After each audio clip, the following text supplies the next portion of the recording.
No one knows what happened. That's the first thing you have to understand. We have a good guess. A very likely story. But we don't know for sure. And because we don't know, the story of the three keepers of the Eilean Mor lighthouse has become more than just an accident. It's become a ghost story. A true one. It all started in December of 1900. The Flannan Isles are a small, jagged group of rocks out in the Atlantic off the west coast of Scotland. They are a lonely place, the kind of place that feels like the edge of the world. Sailors had feared them for centuries. They called them the Seven Hunters. And there were stories, local legends about strange things happening there. But in 1899, the Northern Lighthouse Board built a brand new lighthouse on the biggest island, Eilean Mor. It was a marvel of engineering, a beacon of safety standing 200 feet above the waves. It was meant to make the sea less dangerous. 3 men were stationed there. It was a rotating job. You'd spend a few weeks on the rock, then get a couple of weeks off. The 3 men on duty that December were James Ducat, Thomas Marshall, and Donald MacArthur. James Ducat was the principal keeper. He was in his mid-40s, a veteran of the service. He knew his job inside and out. He was a married man with a family, a steady hand. He was the boss. Thomas Marshall was the second assistant keeper. He was younger, in his late 20s. He'd been in a bit of trouble before, a fine here and there, but he was a good keeper. He knew the work. The third man was Donald MacArthur. He was the occasional. That means he wasn't part of the regular crew. The usual third keeper was sick, so MacArthur, a tough, experienced seaman from the mainland, was filling in. He was about 40. He was known as a strong man, a bit of a brawler in his day. He wasn't a lighthouse keeper by trade, but he knew the sea. These 3 men were alone on Eilean Mor. Their job was simple, but vital. Keep the light burning no matter what. The last time anyone had proper contact with them was in the first week of December. Everything seemed fine.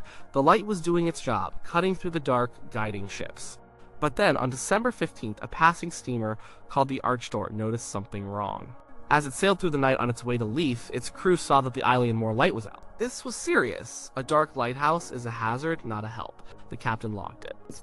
When they reached port a few days later, they reported it to the authorities. But because of storms and bad communication, the message didn't get through right away. The official relief ship, the Hesperus, wasn't scheduled to go out until December 26th. It was supposed to be a routine trip. Drop off the replacement keeper, pick one of the men up for his shore leave, and deliver supplies and mail for Christmas. The captain of the Hesperus was a man named Jim Harvey. As they approached Eilean Mor on the 26th, a strange feeling began to creep over the crew. The weather was clear for a change, the sea was calm, but the island was silent. It was too silent. The first thing they noticed was the flagpole.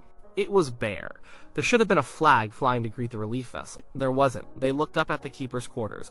No one was outside waving, ready to help with the supplies. The relief keeper who was with them, a man named Joseph Moore, felt a knot in his stomach. This was not right.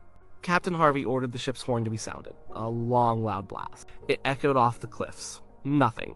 They fired a signal flare. Again, nothing. No sign of life. Just the sound of the sea and the gulls.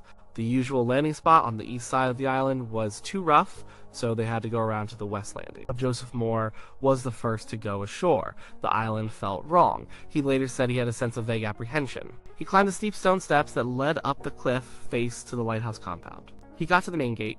It was closed. He unlatched it and walked into the small courtyard. He went to the door of the living quarters. It was also closed, but it was unlocked. He pushed it open and called out, "And Yoni there?" Silence. He stepped inside. The first thing he noticed was the cold. The fire in the hearth was dead. It looked like it hadn't been lit for days. He walked into the small kitchen. A half-eaten meal was on the table. A single chair was knocked over, as if someone had jumped up from their meal in a great hurry. He went into the sleeping quarters. The beds were unmade. That was unusual for keepers as meticulous as Ducat and Marshall. The clock on the wall had stopped. Then he saw the oilskins. These were the heavy, waterproof coats and trousers the men wore to protect themselves from the brutal Atlantic weather.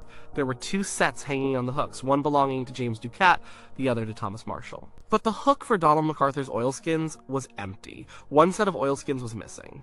The boots were all there, lined up. This meant one man had gone outside without his protective gear. In the middle of a North Atlantic winter. It made no sense. Moore went back outside. He checked the lighthouse tower itself. Everything was in order. The lamps had been cleaned and refilled with oil. They were ready to be lit. But they hadn't been. The work had been done and then just stopped. He went back to the cliff's edge. and waved to the Hesperus he needed help. 2 other sailors came ashore. Together, the 3 of them searched the small island. It didn't take long. Eilean Mor is just a lump of rock. There are no trees to hide behind, no caves to get lost in. There was nowhere to go, they found nothing, no bodies, no clues, just the empty lighthouse and the sound of the wind.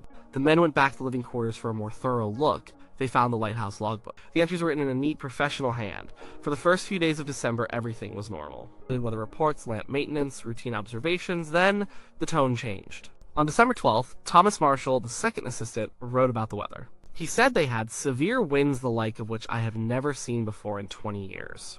This was odd. Ducat was the veteran with over 20 years of experience, not Marshall. And more strangely, there were no storms reported in that area on that day. Other ships and shore stations reported .com weather. He also wrote that James Ducat had been very quiet. On December 13th, the log noted that the storm was still raging. It said all 3 men had been praying. But the most bizarre part was a line about Donald MacArthur, the tough, seasoned sailor. The log said he had been crying, a man like MacArthur, breaking down in tears. It was hard to imagine. The final entry was on December 15th. Storm ended, sea calm, God is over all. And that was it, nothing after that. If the storm ended on the 15th, why was the light not lit that night? What happened between that final entry and the arrival of the Hesperus on the 26th? And Joseph Moore was left on the island to man the light alone. You can imagine how he felt. He stayed there for several weeks, keeping the beacon lit, surrounded by the ghosts of the men he was replacing. He said the silence of the place was terrifying. He would sit and listen to the wind, jumping at every strange sound. When the Hesperus returned to the mainland, the news spread like wildfire. The Flannan Isles mystery. Vanished! Lighthouse keepers. The Northern Lighthouse Board launched an official investigation. Their superintendent, Robert Muirhead, sailed to Eilean Mor himself to figure out what had happened. So Muirhead was a practical man. He didn't believe in ghost stories, he was looking for evidence. And he found some. He went down to the West Landing, the one on the opposite side of the island from the main jetty. The damage there was significant. A supply box, which had been cemented into a crevice 110 feet above sea level, had been smashed open, its contents scattered. Iron railings that ran along the path were bent and twisted out of shape. A huge chunk of rock weighing more than a ton had been dislodged and moved. Even the turf on the very top of the cliff, 200 feet up, had been ripped away. Muirhead looked at the damage and came to a conclusion. He pieced together a story, the one that remains the official explanation to this day. He believed that on the afternoon of December 15th, after the storm had supposedly passed, a series of enormous freak waves had struck the island. He theorized that Ducat and Marshall had gone down to the West Landing to secure the gear in the supply crate. They would have seen the damage from the storm and gone to check on it. This was part of their job. While they were down there, a massive wave, far bigger than the others, crashed over the cliff. It would have been an incredible wall of water, powerful enough to bend iron and move a 1-ton rock. The 2 men, caught completely by surprise, would have been swept into the sea instantly. Back at the lighthouse, Donald MacArthur would have been waiting. Maybe he saw the wave coming. Maybe he just realized his companions had been gone for too long. In a panic, he would have run out of the lighthouse to help them or to see what had happened. He ran out so fast he didn't even grab his oilskins. He ran down the path towards the West Landing. And another giant wave came and took him too. This story, the rogue wave theory, explains a lot. It explains the damage to the West Landing. It explains why all 3 men were gone. It explains why one set of oilskins was left behind, MacArthur left in a rush. It explains the closed door and gate one of the first 2 men to leave would have closed it behind them, as per regulations. It's a plausible, rational explanation for an irrational event, but it has problems. Big problems. First, why would 2 experienced men like Ducat and Marshall go down to the landing during a storm? The logbook says the storm was over, but the damage suggests the sea was still incredibly violent. These men knew the sea, they respected its power. It seems like a foolish risk for them to take. The standard procedure was to stay inside during severe weather. Second, the logbook itself is a mystery. Those strange entries about Ducat being quiet and MacArthur crying, they don't sound like professional lighthouse logs. Hell, they sound personal and fearful. Some people have even suggested that the logbook entries were faked later, added to the story to make it more dramatic. But if they are real, they hint at a psychological pressure that the rogue wave theory doesn't account for. Was it just the storm? Or was something else happening on that rock? And what about the last entry? Storm ended, sea calm. If the sea was calm, Where did the giant waves come from? The rogue waves can happen in calm seas, but it adds another layer of unbelievable bad luck to the story. Because the official explanation has these holes, people have come up with other ideas. Lots of them. One theory is that the men fought. Maybe MacArthur, the tough outsider, got into a fight with Marshall. Maybe it got out of hand. One man was killed, the other, with the help of the third keeper, threw the body into the sea. Then, consumed by guilt and fear, they both jumped in after him. It could explain the overturned chair in the kitchen. A sudden scuffle. But there was no other sign of a struggle, no blood, no damage. And these were professionals, isolated for weeks on end. They were trained to get along. It seems unlikely. Another idea is that one of the men went mad. Isolation can do strange things to a person's mind. It's called going sour in the lighthouse trade. Maybe one of them snapped. He killed the other two and then threw himself into the ocean. This could explain the strange logbook entries. The crying, the praying. Maybe it was a record of one man's descent into madness. But again, there's no proof. Just speculation. And then there are the stranger theories. The ones that whisper about the island's old reputation. Eilean Mor means Big Isle in Gaelic, but for centuries, people avoided it. Shepherds who took their sheep there for summer grazing had strange rules. They would never stay the night. They believed the island was home to spirits or fairies, the little people.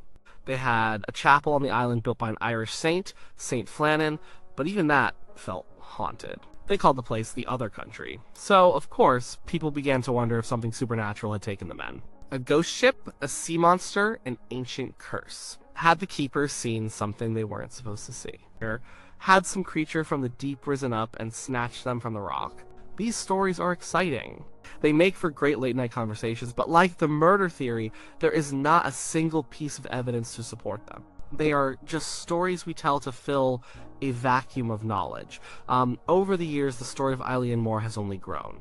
It became a poem, Flannan Isle, by Wilfred Wilson Gibson, which is where many of the more dramatic details, like the overturned chair and the untouched meal, were popularized. It has been the subject of songs, plays, and even a Doctor Who episode. The mystery is too good to let go. The families of the men were left with nothing.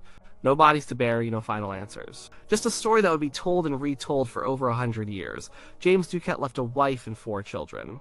Thomas Marshall was a young man with his whole life ahead of him. Donald MacArthur was a widower.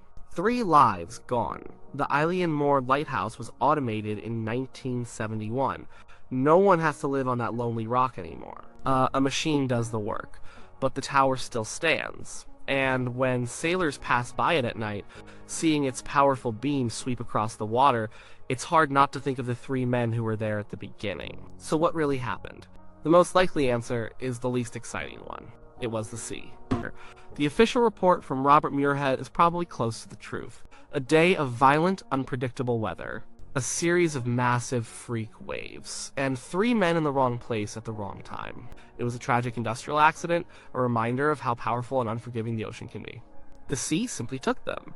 The strange logbook entries might have been the result of the immense psychological stress of the storm. The lighthouse itself is 200 feet above the water, but spray from giant waves had been known to crack the windows before.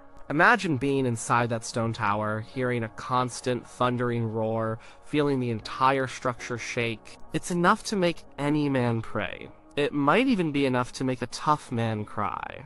They were trapped on a tiny rock while the most powerful force on Earth tried to tear it apart. That kind of fear can change a person, but we can't be sure. There's always that sliver of doubt. The small details that don't quite fit, the quietness of Ducat, the single set of abandoned oilskins. The final, calm log entry. These are the hooks that keep the mystery alive. They allow for other possibilities, however remote. In the end, the story isn't really about sea monsters or ghosts. No, it's about 3 ordinary men doing a difficult, dangerous job. They were there to keep others safe, and in doing so, they lost their own lives. We don't know the exact details of their final moments. We don't know if they were brave or if they were terrified. We only know that one day they were there, and the next they were gone. The lighthouse was empty. And the sea wasn't telling. It kept its secret, and it probably always will.